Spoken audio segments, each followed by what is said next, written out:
కప్పకు బావే లోకము, అన్నీ తెలుసుననుకోను అదే అవివేకం, వెలుపలేమున్నదో తెలియదు, తెలుసుకోవాలనే తెలివి అసలే లేదు అని చెప్పారు. అంటే మనుషులంతా కూడా బావిలో కప్పలాగా ఉంటారు, అందులోనే ఉంటూ అందులోనే సుఖం వెతుక్కుంటూ ఉంటారు. అయితే బావిలో ఉన్న కప్ప ఒకసారి పెద్ద సముద్రంలో ఉన్నటువంటి కప్ప వచ్చి ఆ బావిలో పడింది. పడితే ఈ యొక్క బావి చాలా చిన్నగా ఉంది, మా సముద్రం చాలా పెద్దగా ఉంటుందని చెప్పింది. ఎంత పెద్దగా ఉంటుంది అంటే ఈ కప్పని ఒకసారి దూకి చూపించింది, ఇంత పెద్దగా ఉంటుందా? కాదు, ఇంకా పెద్దగా ఉంటుంది. ఇంకోసారి దూకింది, ఇంకా కాదు, ఇంకా చాలా పెద్దగా ఉంటుందని చెప్పింది. నువ్వు అబద్ధం చెప్తున్నావు, నీకు అసలు తెలివే లేదు, నువ్వు మూర్ఖుని అని అన్నాడు. అంటే సామాన్యుడికి విశేషమైనటువంటి బుద్ధి చెప్పినప్పుడు బుద్ధిమంతుని పని కూడా అదే అవుతుంది, బుద్ధిమంతుని గతి కూడా అదే అవుతుంది. ఆ యొక్క బుద్ధిమంతుని సామాన్యులంతా కూడా మూర్ఖులు అనుకుంటారు. ప్రపంచం అంతా కూడా ఈ యొక్క సామాన్య బుద్ధితోనే నడుస్తున్నారు. సంసారమే స్వర్గము, సంసారమే మోక్షము, కొడుకులే దైవము, బిడ్డలే దేవతలు అనే భావన అందరికీ ఉంటుంది. వాని రక్తంతో చెమటోడ్చి సంపాదించినంతా తీసుకొచ్చి ఈ దేవతల కాళ్ళ దగ్గర పోస్తూ ఉంటాడు సంసారం అంతా. వాళ్ళకి పోసి ఆఖరికి వాళ్ళకే దాసోహం అయిపోతాడు అని చెప్తాడు. ఎందుకంటే మనిషిలో ఉన్నటువంటి ఈ యొక్క సామాన్య బుద్ధి వలన వాడు ఎక్కువగా ఆలోచించలేదు. తరగతి గదికి వెళ్ళినటువంటి విద్యార్థి ఆ యొక్క గురువు జ్ఞానాన్ని సంపాదించి వాడు యోగ్యుడు అవుతాడు. ఈ ప్రపంచం కూడా ఒక తరగతే, మీరంతా కూడా విద్యార్థులే. ఈ ఆశ్రమమే ఒక పాఠశాల అని చెప్పారు. ఆ పాఠశాల వెళ్ళినా వెళ్ళకపోయినా ఈ పాఠశాలకు నిరంతరం రావాలి అని చెప్పింది ఎందుకే? ఎందుకంటే గురువు ఈ యొక్క సంసార సాగరములో కొట్టుకపోయేటువంటి ఈ యొక్క జీవాలన్నిటినీ లాగి ఒడ్డున పడేస్తాడు. ఆ శక్తి కేవలము గురువుకు మాత్రమే ఉంది అని చెప్పారు. యోగము క్షేమము ఇవి రెండే కావాలి, సంతానం కావాలి, పిల్లలు కావాలి, సంసారం బాగుండాలి, డబ్బులు బాగుండాలి, ఇదే ఆలోచన ఉంటుంది. పరిమితమైనటువంటి ఆలోచనలు చేసినప్పుడు మనిషి యొక్క బుద్ధి పరిమితంగానే ఉంటుంది, సీమితంగానే ఉంటుంది. పాండవ నడుపుకునే వాడి బుద్ధి ఎట్లా ఉంటుంది? చాలా సీమితంగా. అంత వాడి జ్ఞానం ఎంత ఉంటుంది? ఆకు ఎట్లా మలవాలి, సున్నం ఎంత పెట్టాలి, కాసు ఎంత వేయాలి, అలా గుండెలు ఎంత పెట్టాలి, వాడి జ్ఞానం ఇంతే ఉంటుంది. మరి ఏరోప్లేన్ తయారు చేసిన వాడి జ్ఞానం ఎట్లా ఉండాలి? అమెరికాలో ఏరోప్లేన్ తయారు చేస్తారు, బోయింగ్ విమానాశ్రయం, బోయింగ్ కంపెనీ ఉంది, పెద్ద పెద్ద ఏరోప్లేన్స్ తయారు చేస్తారు. మరి వాడి బుద్ధి ఎట్లా ఉండాలి? వాడు మంచిదే, వీడియో మంచిదే. మరి కాబట్టి బుద్ధి అనేది పెంచుకుంటే పెరుగుతుంది. దాని సీమితాన్ని నువ్వు ఎంత పెంచుకుంటే అంతే బుద్ధి నీ దగ్గర ఉంటుంది. బుద్ధిని పెంచుకునేటువంటి ప్రయత్నం చేయాలి. అలా చెయ్యాలి అంటే మనిషికి ప్రేరణ దొరకాలి. ఆ ప్రేరణ ఎక్కడ వస్తుంది అంటే సద్గురువు దగ్గర మాత్రం ప్రేరణ వస్తుంది. శాస్త్రం ఒక్కటే మనిషి యొక్క ఆత్మను, మనస్సును, బుద్ధిని చైతన్యవంతం చేస్తుందంట.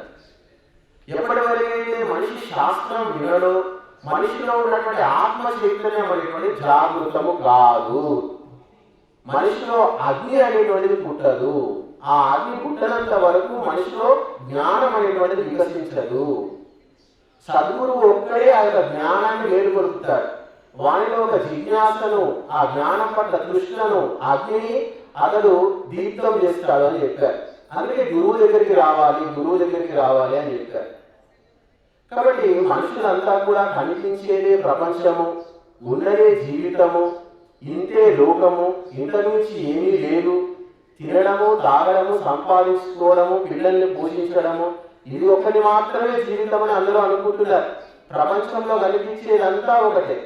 మనుషుల్లో, పశువుల్లో కనిపించేటువంటి సమాన గుణాలు ఏమిటి అంటే ఆహారము అని చెప్పారు, నిద్ర, భయము, కామము అని చెప్పారు. ఆహారము, భయము, కామం, మైథునం అని చెప్పారు దీన్ని. అంటే సంతానాన్ని కనడం. ఇవి మనుషుల్లో జంతువులలో సమానంగా ఉంటాయండి. పక్షులు పొద్దున్నే లేస్తాయి, ఆహారం కోసం వెళ్తాయి, ఆహారం వెతుక్కుంటాయి, తీసుకొచ్చుకుంటాయి, మళ్ళీ సాయంత్రం వరకు ఇంటికి వచ్చేస్తాయి, సంతానాన్ని కంటాయి. ఏ పక్షి వచ్చి నా గుడ్లు తీసుకోబోతుందో, ఏ పిల్లి వచ్చి నా మీద గాలి చేస్తుందో భయం ఉంటుంది. నిద్రిస్తాయి, మనుషులు కూడా నిద్రిస్తారు, మనుషులు కూడా డబ్బు సంపాదిస్తారు, మనుషులు కూడా పిల్లల్ని కంటారు. మరి మనుషులకు పశువులకు తేడా ఏమిటి? ధర్మము అని చెప్పారు. ఒకే ఒక ధర్మాచరణ ఒక్కటి మాత్రమే మనుషులను పశువులను వేరు చేస్తున్నాడు. ఒక ధర్మాచరణ వదిలిపెట్టేస్తే మనుషులకు పశువులకు తేడా ఏమీ లేదు అని చెప్పారు. ఆహార నిద్ర భయమైతునంచ సామాన్యమేత పశువిర్నరాణం ధర్మో ఇతేషాం అధికో విశేష ధర్మేణ హీన పశువి సమాన అని చెప్పారు. ఒక్క ధర్మం చేస్తే మనిషికి పశువుకు తేడా ఏమీ లేదు అని చెప్పారు. చాలా మంది సాంసారికులు మన దగ్గరికి వస్తూ ఉంటారు, గురువు గారు ఎన్నో విషయాలు చెప్తూ ఉంటారు, కానీ వారికి జ్ఞానం అనేటువంటిది వాళ్ళ బుద్ధిలో స్థిరంగా ఉండదు. ఎందుకంటే మనుషులు ఈ యొక్క సంకుచితమైనటువంటి సాంసారిక ఆలోచన నుంచి బయటికి రావాలి. సైన్యంలో పనిచేసే వారికి దేశం గురించి తెలుస్తుంది, ఆధ్యాత్మికంలో వస్తే ధర్మం గురించి తెలుస్తుంది, పోలీస్ అయితే పోలీస్ గురించి తెలుస్తుంది, లాయర్ అయితే లా గురించి తెలుస్తుంది. సంసారం నుంచి బయటికి వచ్చి సమస్త సంసారము నాదే, అందరూ నా మనుషులే అని అనుకున్నప్పుడు పరమాత్మ తత్వం అర్థమవుతుంది. అంతవరకు వాడికి భగవంతుడు అంటే ఏమిటి, మోక్షం అంటే ఏమిటి, స్వర్గం అంటే ఏమిటి, శాస్త్రం అంటే ఏమిటి, ఏమి అని ఎంత విన్నా ఏమి చేసినా పరమాత్మ కార్యాలు ఏమైతే ధర్మ కార్యాలు వాడు చేయడో అప్పటి వరకు వాడికి ఒక శబ్దం కూడా వాడికి అర్థం కాదు, యథార్థంగా చెప్పారు. మనిషి సంసారం అందుకే ఏం చెప్పారు, 50-60 ఏళ్ళ వరకు సంసారంలో ఉండు, తర్వాత 50-60 ఏళ్ళు వచ్చిన తర్వాత బయటికి రా, సంసారం గురించి ఆలోచించడు. పిల్ల పిట్టుకు మనబడి గినబడి ఇవన్నీ ఆ ఆలోచనలు మానేసుకో. చాలా మంది 60 ఏళ్ళు వచ్చినా కానీ మనకి ఏం కొత్త ఇన్సూరెన్స్ చేద్దాము, వీటికి ఏ బ్యాంకులో డబ్బులు ఇద్దాము, ఎన్ని జమ చేద్దాము, వాడికి ఎక్కడ ఆస్తులు పొందాం, ఈ భావన ఉంటుంది చాలా మంది. వాళ్ళు బయటికి రాలే. కాబట్టి మనము సాంసారిక ఆలోచనలు పక్కన పెట్టి సమస్త లోక కళ్యాణం గురించి ఆలోచించాలి. లోక కళ్యాణం గురించి ఆలోచించి లోకానికి ఎవరైతే సేవ చేస్తారో వారికి మాత్రమే ఆత్మజ్ఞానం అనేటువంటి అలవాటు గుర్తుపెట్టుకోండి. ఆత్మ అంటే ఏమిటి, పరమాత్మ అంటే ఏమిటి, ధర్మం అంటే ఏమిటి, సంసారం అంటే ఏమిటి, భార్య అంటే ఏమిటి, కొడుకు అంటే ఏమిటి, భర్త అంటే ఏమిటి, బంధుత్వాలు ఏమిటి, ఈ బంధువుల వీళ్ళంతా రాబంధువుల ఏమిటి, వీళ్ళతో మా సంబంధం ఎంతవరకు అనేటువంటి భావనలో ఎవ్వరికి ఏమీ అర్థం కాదు. రజోగుణం ఉన్నటువంటి వ్యక్తి 2 విషయాలకు చాలా ప్రభావితం అవుతాడు. ఒకటి రాజకీయ నాయకులకి, ఒకటి డబ్బున్న వ్యక్తులకు. వీళ్ళ ముంగటమే నాట్యం చేస్తారు, మొత్తం డ్యాన్స్లే చేస్తుంటారు. మీరు చూస్తుంటారు, ఎమ్మెల్యే గెలిస్తే చాలా మంది పటాకులు కాసి డ్యాన్సులు చేస్తూ ఉంటారు, మనం రోడ్ల మీద కనబడుతూ ఉంటారు. ఎమ్మెల్యే ముందు బండ్లు వేసుకొని పోతూ ఉంటారు, ఎమ్మెల్యేతో సంబంధం పెట్టుకోవడానికి తాతాలు ఆడుతూ ఉంటారు. ఎమ్మెల్యే ఎక్కడ ఉన్నాడు, ఎమ్మెల్యే నువ్వు గెలవాలి, ఎమ్మెల్యే గెలుస్తున్నట్ట, మనం తిరిగాలి ఆయనతో పాటు. చాలా మంది మీరు చూడండి, ఈ ఊళ్ళో మేము చూసాం, మన రాకేష్ రెడ్డి గారిని ఎమ్మెల్యే చేసేటప్పుడు ఊరంతా మొత్తం 1-2 నెలలు అక్కడ పండుగ, ప్రతిరోజు భోజనాలు, అందరూ పోయి చేతులు కడుక్కొని చీరలు వేసుకొని అక్కడ కూర్చున్నారు. ఎందుకంటే అక్కడ డబ్బు కనిపిస్తుంది, అధికారం కనిపిస్తుంది. ఎవరిలో రజోగుణము తీవ్రంగా ఉంటుందో వాళ్ళంతా కూడా మీకు దాసోహం అయిపోతారంట. నాయకులకు దాసోహం, మామూలు వాళ్ళంతా కూడా నాయకుడికి దాసోహమే అందరూ కూడా. ఎందుకంటే తీవ్రమైన భయంకరమైన రజోగుణం. జ్ఞానము సాత్వికత ఉంటే వాళ్ళ గురువులకు దాసోహం అయిపోతారు. ఎవరిలో సాత్వికత ఉందో వాడు గురువుకు సేవ చేస్తాడు. రజోగుణం ఉన్న వ్యక్తి ఎప్పుడు సేవ చేయడు, గుర్తుపెట్టుకోండి. సేవ చేశాడు అంటే వాడిలో సాత్వికత ఉంది అని అర్థం, గుర్తుపెట్టుకోండి. రజోగుణం ఉంటే వాడు లెక్కలు వేసుకొని అక్కడికి వచ్చాడని అర్థం. వాడు సేవ చేశాడు ఏంటంటే వాడు లెక్కలు ఉంటాయి. ఇక్కడ సేవ చేస్తే ఏమొస్తుంది, ఎంత పేరు వస్తుంది, ఏం జరుగుతుంది, ఇవన్నీ లెక్కలు ఉంటాయి రజోగుణం. సాత్వికత ఉన్న వ్యక్తికి లెక్కలు ఏముండవు. నాకేం వస్తుంది, నాకు ఏమి రాదు, నాకు ఏం పోతుంది, నాకు ఎంత ఖర్చు, ఏ భావన ఎవరేమన్నా ఏం పట్టించుకో, వాడు చేసుకుంటూ వెళ్ళిపోతూనే ఉంటాడు సాత్వికుడు. అందుకే సాత్వికుడు చేసిందే సేవ అని చెప్పారు. రజోగుణముల వ్యక్తి చేసింది ఎప్పుడు సేవ అని అనలేరు. రజోగుణములు చేసింది వ్యాపారం అని. లెక్కలు ఎప్పుడు కూడా లెక్కలు ఉంటాయి. ఇప్పుడు నీ కొడుకుతో ఆశిస్తున్నప్పుడు లెక్క పెట్టుకున్నావా, నీ బిడ్డకు ఆశిస్తున్నప్పుడు లెక్క పెట్టుకున్నావా? మనం లెక్క పెట్టుకోం. ఎందుకంటే అక్కడ ప్రేమ ఉంటుంది, భక్తి ఉంటుంది, నాది అనే భావన ఉంటుంది. కానీ బయటకు వచ్చినప్పుడు ఇది చేస్తే నాకేం వస్తుంది, నాకెందుకు వచ్చింది, నాకేం పోయింది, నాకేం లాభం, నాకెందుకు, ఇది చేస్తే అందరు నన్ను ఇట్లా అంటున్నారు, ఇలాంటి భావనలన్నీ కూడా మనకు రజోగుణం వల్ల వస్తాయి అని చెప్పారు. ఎప్పుడైతే సాత్వికత ఉందో మనలో మనసులో బుద్ధి అనేది స్థిరంగా ఉంటున్నట్టు. మేము ఈరోజు ఇక్కడికి వచ్చాం, ఈ వస్త్రాలు ధరించాం, ఎంతో మంది ఎన్నో మాటలు అన్నారు, ఎన్నో ఇబ్బందులు పెట్టారు, ఎంతో మంది ఎన్నో రకరకాల ఇబ్బందులు జరిగాయి. ఇప్పుడు కూడా జరుగుతున్నాయి, వెంటాడుతూనే ఉన్నారు, వెంటాడేవారు. కానీ మాలో ఒక స్థిరత్వం అనేది ఏర్పడింది. ఇది కరెక్టు, దీనికి మించినటువంటి మార్గం వేరొకటి లేదు, దీనికి మించింది వేరొకటి లేదు, ఇదే శాశ్వతము. ఏ మనిషి అయినా ఎన్ని తిన్నా, ఎన్ని చేసినా, ఎన్ని తిరిగినా, ఎన్ని సంపాదించినా, ఏమి చూసినా, ఏం చేసినా ఆఖరికి రావాల్సింది ఇక్కడికే. ఇదే శాశ్వతము, ఇదే అంతిమము అనేటువంటి భావన మాకు వచ్చింది. ఎప్పుడు వచ్చింది? అది గురువులతో తిరగడము, ఎన్నో ఎన్నో రోజుల నుంచి శాస్త్రాలు చదవడము, గురుకులాల్లో తిరగడము, ఎంతో మంది దగ్గర సత్సంగాల్లో పాల్గొంటే ఆ బుద్ధి మాకు వచ్చింది. అదేదో సడన్గా ఒకటేసారి వచ్చిన భావన కాదు. మేము కాలేజీ ఉన్నప్పుడు కూడా మేము ఆశ్రమాలకు పోయేది, తిరిగేది, పుస్తకాలు చదివేది, ఎన్నో చేస్తే ఆ భావన అప్పుడు మాకు ఆ బుద్ధిలో అరే దీనికంటే మించింది ఈ లోకంలో వేరే ఒకటి లేదు. అమెరికా, యూరప్, ఈ కంట్రీలు అన్నిటికంటే మించినటువంటి గొప్ప జ్ఞానం మన దేశంలోనే ఉంది. అందుకే ఈ దేశాన్ని విడిచిపెట్టిపోవద్దు, ఈ దేశమే గొప్పది, ఈ దేశానికి మించింది లేదు అనే భావన మాకు కలిగింది. ఈరోజు యువకుల భావన లేదు. ఎందుకంటే వాళ్ళు సత్సంగంలో పాల్గొనలేదు, మన దేశం యొక్క చరిత్ర చదవలేదు, వేదాలు వినలేదు, శాస్త్రాలు చెప్పేవారు లేరు, యజ్ఞం యొక్క మహత్వం తెలియదు, భగవంతుని యొక్క గుణగణాలు తెలియదు, లక్షణాలు తెలియదు, ఎవరికి ఏమీ తెలియదు. అందుకనే వాళ్ళు ఎవరు ఎట్లా మోసం చేస్తే ఆ యొక్క మోసంలో చిక్కుకోవడం. గతానుగతికో లోకో నా లోక పారమార్థిక అని చెప్పారు. ఒక బ్రాహ్మణుడు గంగా నది ఒడ్డుకి వెళ్ళి సరే సంధ్యావనం చేసుకున్నామని చెప్పి ఆయన చెంబు తీసి ఆ యొక్క ఇసుకలో పాతి పెట్టాడు. సరే ఇది చెంబు ఎవరైనా తీసుకెళ్ళిపోతారు ఎందుకు అని చెప్పి సంధ్యావనం చేసుకున్నామని చెప్పి ఆ చెంబు మట్టిలో పాతి పెడతారు. మట్టిలో పాతి పెడితే అంతా మట్టే ఉంది కదా, చెంబు ఎట్లా కనుక్కుంటాము అని చెప్పి ఏం చేస్తాడు, దాని మీద ఇసుక పెట్టి కొత్త లింగంలాగా చేసి పెట్టాక సంధ్య చేసుకుంటాడు. సంధ్య చేసుకొని సంధ్యావనం చేసుకుని వచ్చి చూసేసరికి అట్లా మట్టిలో చేసిన లింగాలన్నీ ఉంటాయి అక్కడ. ఎందుకంటే ఆయన వెనకాల వచ్చిన వాళ్ళంతా కూడా ఈయన మట్టిలో విగ్రహం చేస్తారని వాళ్ళు కూడా చేస్తారు. అట్లా చేసి పెట్టేసరికి ఒక 100 లింగాలు తయారవుతాయి. పాపం బ్రాహ్మణులు ఆ లింగం పెట్టుకుంటూ దానికోసం ఆ చెంబు పెట్టుకోవడానికి వాళ్ళకి అక్కడ సరిపోతుంది, ఆ చెంబు ఎక్కడో వెళ్ళిపోతుంది. అంటే ఈ లోకంలో ఉన్న వ్యక్తులు ఏంటంటే వీడు ఇట్లా చేశాడు, మనం కూడా అట్లే చేయాలి, వాటితో పాటే మనమే వెళ్ళిపోవాలి, అంత మంచి ఏమీ. మొన్న దుర్గమ్మ ఇక్కడ యాత్ర చేశారు, చెరువు కట్ట దాకా అందరూ దీపాలు పట్టుకొని వచ్చారు. మొత్తం ఊరంతా వచ్చి అందరు ఒకరి వెనకాల ఒకరు అందరూ వచ్చారు. అందరూ కనీసం ఆశ్రమం కళ్ళెత్తి చూసిన వాళ్ళు లేదు. వచ్చారు, చెరువు దగ్గరికి వెళ్ళారు, విగ్రహం చేశారు, చెరువులో వాడేశారు, వెళ్ళిపోయారు. ఏం సాధించారు అంటే మళ్ళీ ఇంట్లో పోయినాక మళ్ళీ అవే బాధలు, మళ్ళీ భర్త అదే తాగడము, మళ్ళీ అదే మటన్ చికెన్లు, అదే నీళ్లు తాగడం, అవే విస్కీలు తాగడం, అదే వైద్యం, అదే ఇంగ్లీష్ వైద్యం, అంతా అదే. ఎందుకంటే మనిషి బుద్ధిని ఉపయోగించి ఏం కర్మలు చేస్తున్నాము, దీని యొక్క అంతరార్థం ఏమిటి, ఎటుపోతున్నాము, ఎందుకు ఇట్లా ఉన్నాము అనే భావనతో మనిషి ఆలోచించాలి. ఆలోచన ఎప్పుడైతే చేస్తాడో అప్పుడే మనిషిలో మార్పు అనేది మొదలవుతుంది.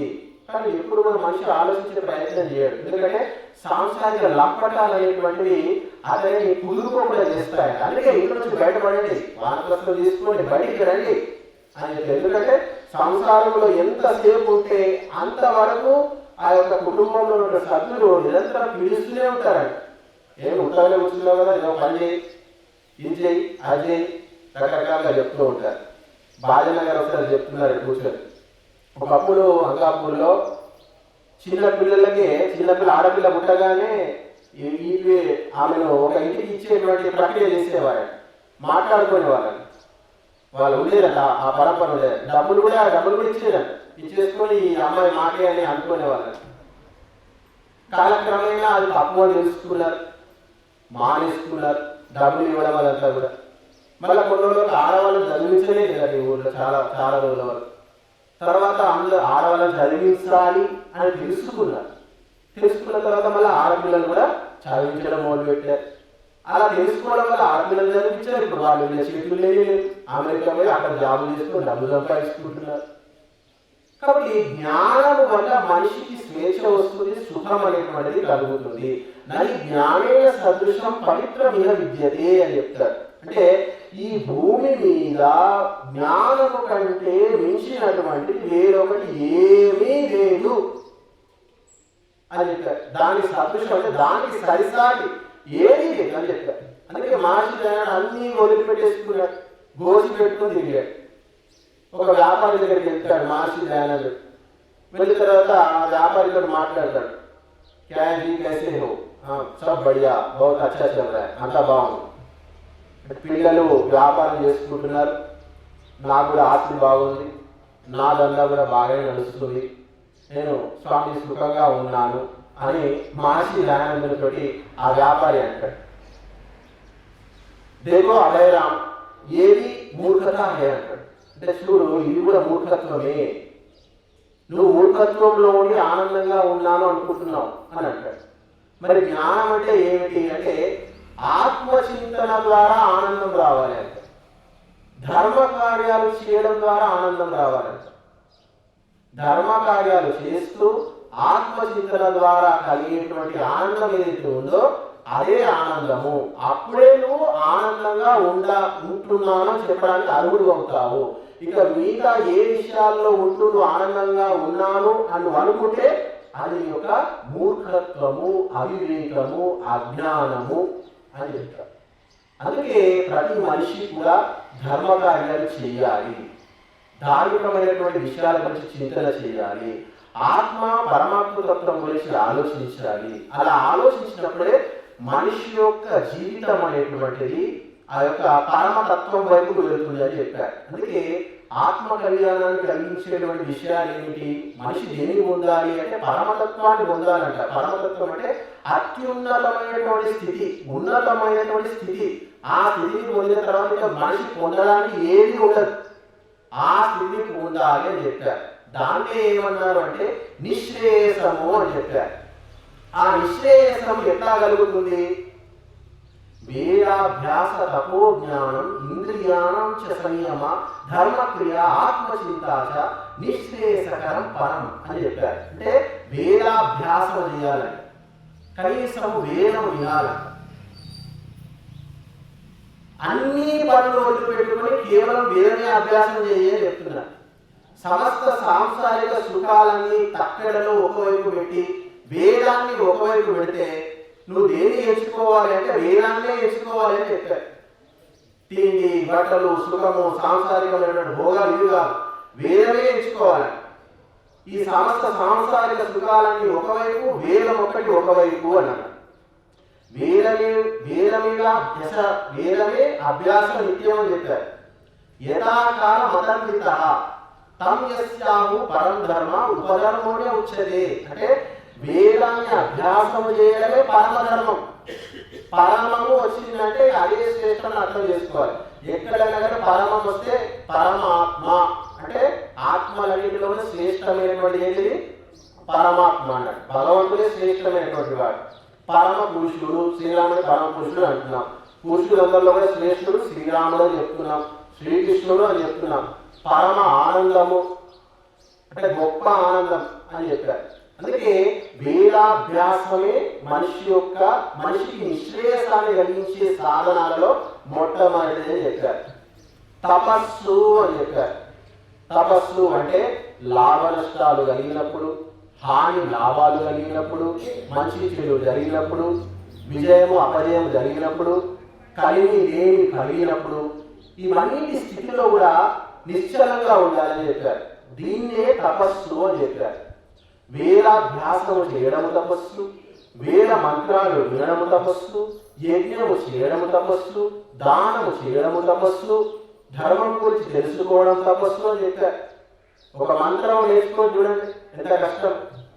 50-60 ఏళ్ళకి వచ్చిన తర్వాత ఒక మంత్రం నేర్చుకునే ప్రయత్నం చేయండి, ఎంత ఇబ్బంది అవుతుందో. చాలా కష్టం అవుతుంది.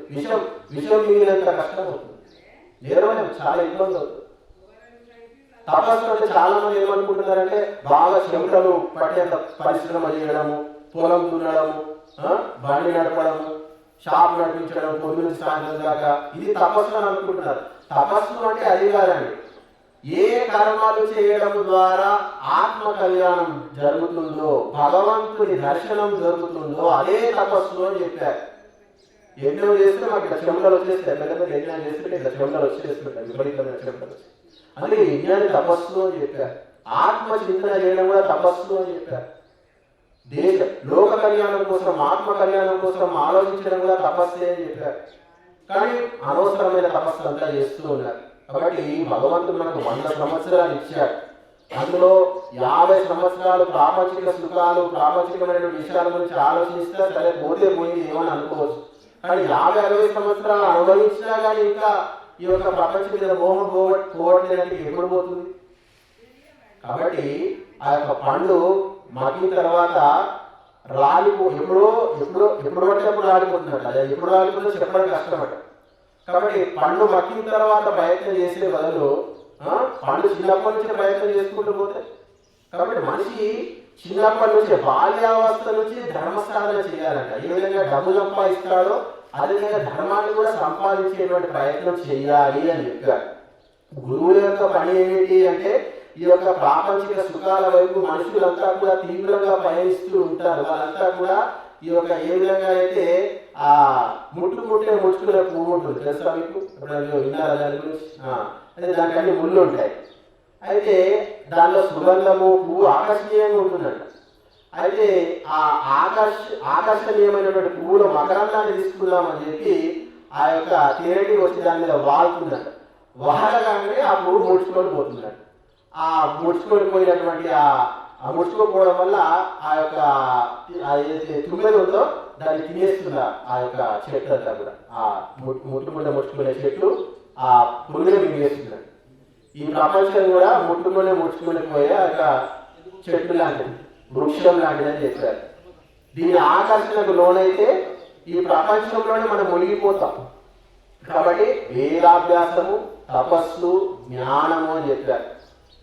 జ్ఞానం గురించి ఇంతకుముందే చెప్పాం. జ్ఞానానికి సమానమైన ఏమీ లేదని చెప్పి. అందుకే మహర్షి దయానందుడు ఏమంటాడంటే ప్రపంచంలో మనకు లభించే సుఖాలన్నిటిలో జ్ఞానములో 1000 వంతు కూడా కాదు అంటారు.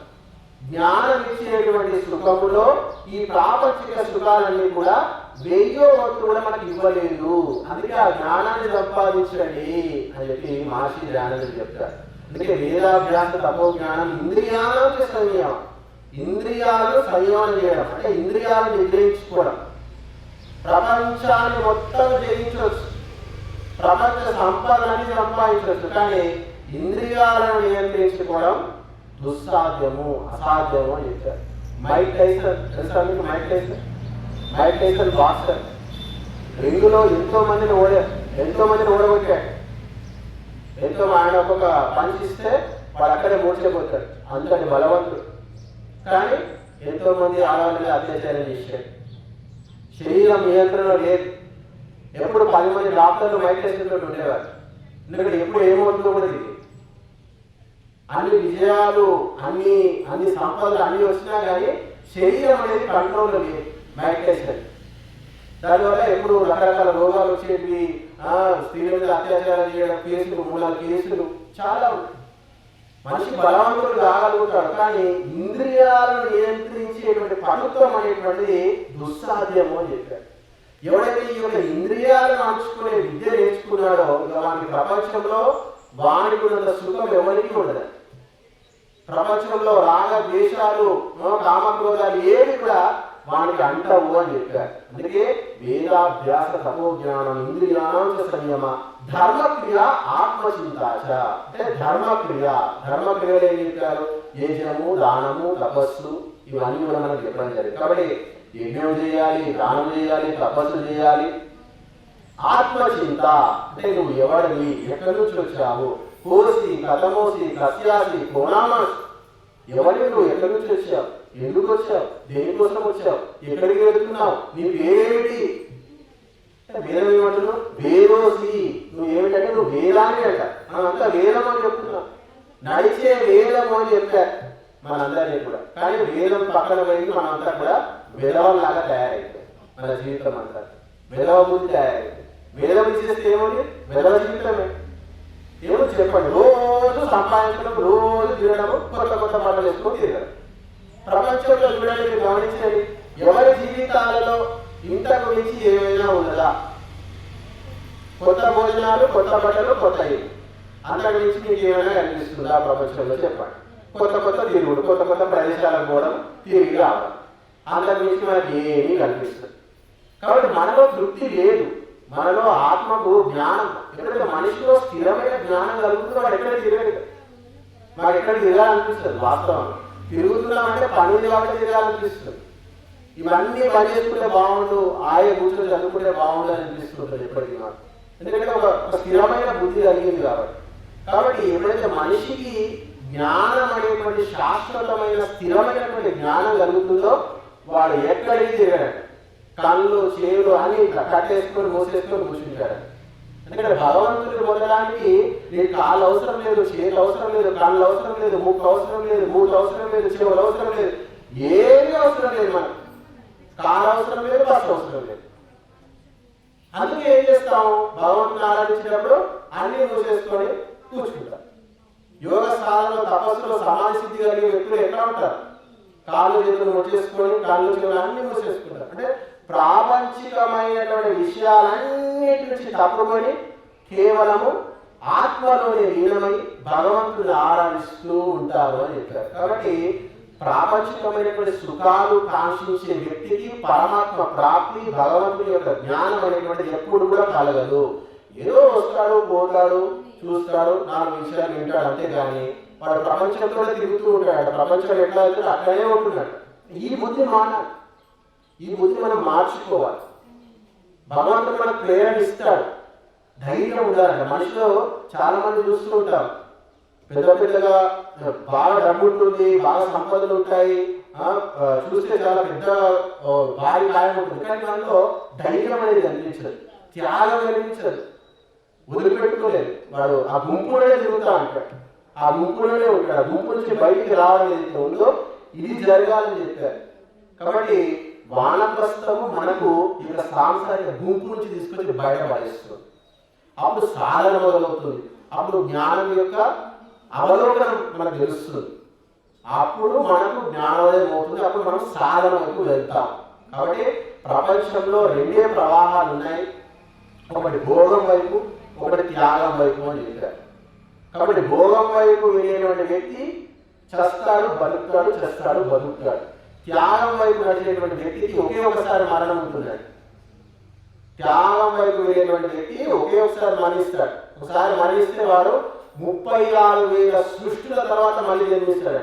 36,000 సృష్టిలు అంటే ఏంటి మామూలు విషయం? ఒక్కొక్క సృష్టిలో కొన్ని లక్షల సంవత్సరాలు, మళ్ళీ 36,000 సృష్టిల తర్వాత వాడికి మళ్ళీ జన్మ వస్తుందట. అప్పటి వరకు రాదండి.